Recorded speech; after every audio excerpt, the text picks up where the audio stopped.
Oui, je suis un vieil homme. Bonjour et bienvenue mes aventuriers dans une nouvelle vidéo. Je suis Maître Hibou, votre MJ pour aujourd'hui, et dans cette vidéo, on va aborder l'un de mes sujets préférés dans les JDR, qui sont du coup les PNJ, les personnages non joueurs, qui ajoutent de la vie à votre univers. Alors nous savons tous que les PNJ sont une partie essentielle de tous les JDR, mais avez-vous déjà pris le temps de réfléchir à quel point ils sont importants? Du simple marchand jusqu'à l'ennemi, jusqu'au big boss. Enfin, les PNJ rendent le monde du jeu vivant. C'était dramatique. Oui. Commençons par parler du modeste marchand. Il est facile de le négliger en tant que simple moyen pour atteindre son objectif. Un endroit où acheter du matériel, des objets, des armes, pour vous aider dans vos aventures. Mais moi, ce que j'aimerais vous montrer aujourd'hui, c'est des marchands avec une personnalité. Qui en fait vont ajouter leur propre bizarrerie et caractéristiques au monde du jeu. Mais un bon marchand pourrait vraiment intéresser vos joueurs et devenir vraiment quelqu'un de très important dans votre univers. Alors vous pouvez jouer avec le mystère, il peut avoir une voix comme ça. Oui, je suis un vieil homme. Ou alors, bonjour aventurier. Il peut être très bizarre et vous n'avez pas très envie d'échanger avec lui, mais en même temps vous savez que si vous échangez avec lui, vous allez devenir plus fort et ça va être plus intéressant pour vous. Peut-être qu'il sera juste très saoulé, mais très gentil. Bonjour. Oui. Oui, je vends des épées. Oui. Oui. Des PNJ comme les marchands peuvent sembler insignifiants pour vos joueurs, mais si vous les rendez plus intéressants que juste des simples marchands qui vendent ou donnent des conseils, et que vous leur donnez une utilité ou une caractéristique intéressante, ça peut devenir un PNJ beaucoup plus important et ça va rendre votre univers beaucoup plus vivant. Passons maintenant aux PNJ ayant une véritable trame narrative. Ces personnages sont plus que des simples donneurs de quêtes, ils ont leur propre histoire et motivation qui peuvent être aussi intéressantes que l'intrigue principale. Ce sont des PNJ les plus récurrents et il est important de les développer un maximum. Donc vous allez choisir une voix, mais une personnalité, leur but dans cette histoire. Pourquoi ce personnage est-il récurrent? Pourquoi on revient toujours vers lui ou elle? Le meilleur exemple que j'ai en tête, c'est Lord Esteros dans la campagne numéro 3 de Critical Role sur YouTube. C'est un groupe incroyable, on va faire une analyse bientôt. Mais dans cette campagne, il y a un monsieur qui s'appelle Lord Esteros. Voilà. Ce PNJ est introduit comme un homme très mystérieux, très riche, qui a beaucoup d'influence. Et quand il rencontre les joueurs pour la première fois, il les détruit. C'est un vieil homme beaucoup trop agile et beaucoup trop fort. Et en fait, après le combat, il finit par accepter les joueurs et les aide avec les quêtes. En fait, il devient un personnage beaucoup trop aimé par les joueurs parce que justement, en fait, il s'adapte à tous les styles et à tout le monde. Et en fait, sa caractéristique, qui était très très marrante, c'est que certes, il a une influence puissante, riche dans cet univers, mais dans son temps libre, quand les joueurs font la quête, lui, il fait des gâteaux. C'est extrêmement drôle et ça ajoute vraiment beaucoup de vie à l'univers. Un homme qui nous guide, c'est notre papa en fait. Un homme qui va d'abord nous détruire, ensuite qui va nous accepter, qui va nous donner des quêtes, qui va faire peur tout le monde avec sa richesse, et il fait des gâteaux. Et quand les joueurs rentrent chez lui, ils sont là en mode il s'est passé un truc de fou, ils ont tué quelqu'un et tout, on sait pas quoi faire. Il fait calmez-vous. Vous voulez goûter un gâteau? C'est moi qui l'ai fait. Je veux dire, ça ajoute beaucoup de valeur.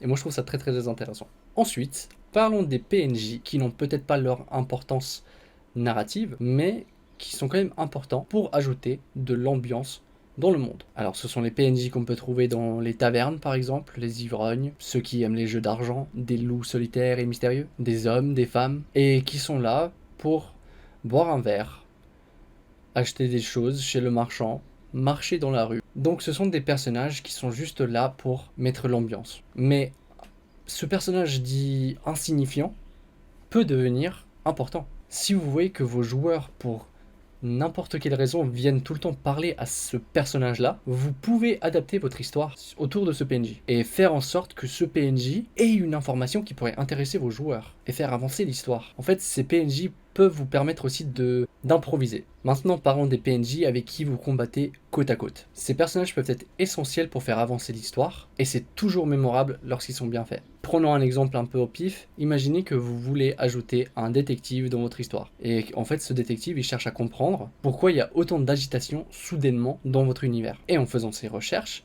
il tombe sur vos joueurs. Ce détective pourrait avoir des informations importantes pour vos joueurs, mais il ne va jamais les donner gratuitement. Ce qu'il va faire à la place, c'est peut-être comprendre un peu mieux vos joueurs et décider, si jamais ils ne sont pas criminels, de travailler avec eux pour trouver la vérité. Un exemple, il connaît quelqu'un qui travaille pour le grand méchant, il faut trouver cette personne et la ramener en vie pour qu'il puisse l'interroger. Alors vos joueurs et ce PNJ vont s'entraider. Il sera peut-être super bon au crochetage de serrure ou d'analyse aussi pour dire à vos joueurs si quelqu'un leur ment ou pas. Évidemment, il peut dire ça et puis être en train de mentir lui aussi. Enfin, ça dépend de ce que vous voulez faire de votre PNJ. Ça peut être même un PNJ qui se bat à leur côté depuis le début et qui s'avère être le méchant. Par exemple, enfin, je veux dire, c'est un twist classique, mais un twist néanmoins. Parlons maintenant des PNJ dont le seul but est le conflit. Ce sont des PNJ qui vont en fait provoquer vos joueurs pour soit faire avancer votre histoire, soit pour donner quelques informations en plus à vos joueurs, soit pour montrer l'ambiance générale du lieu où ils se trouvent. Mon meilleur exemple de ça, c'est dans l'un de mes jeux à moi.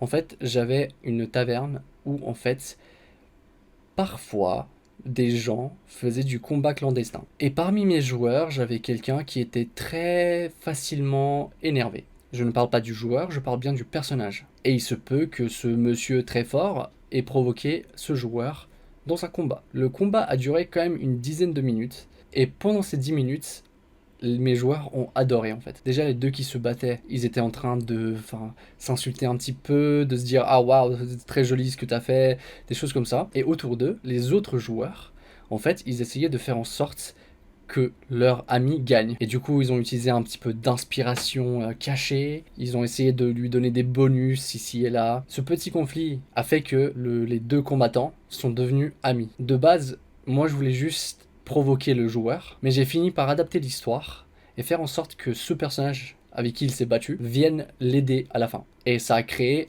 un impact émotionnel hyper important. Comme quoi, parfois, un personnage comme ça, qui sert juste à provoquer, peut devenir un personnage important dans l'histoire. Et enfin, parlons des PNJ qui vous confient les quêtes, mais pas n'importe quelle quête. En fait, ça peut être des personnages qui entourent le donneur de quête principale. Tous ces gens qui entourent le chef ou la chef, ils peuvent avoir des quêtes aussi, et des objectifs, et des obstacles, et ça donne de la vie à votre univers. Surtout si vous avez un JDR assez sérieux dans un monde assez dark, ça ne veut pas dire que chaque personnage doit être mystérieux et dark et sombre et ce que vous voulez. Vous pouvez avoir un PNJ que les autres PNJ ne trouvent pas assez compétent ou professionnel, mais quand vous parlez avec il ou elle, vous allez vous rendre compte que ce personnage est là pour une bonne raison. Imaginons que Killwell a un objectif très noble, mais que sa personnalité l'empêche d'être pris au sérieux et d'atteindre cet objectif. Eh bien, vos joueurs vont prendre du plaisir à l'aider, et en l'aidant, vont comprendre qu'il ne faut pas se fier aux apparences. Et peut-être que les personnages de vos joueurs vont commencer à évoluer aussi, et vont sortir du jeu beaucoup plus satisfaits. Mais voilà, j'espère que cette vidéo vous a plu, et que vous allez pouvoir rendre vos univers beaucoup plus vivants. Mes chers aventuriers et aventurières, je souhaite simplement que vos quêtes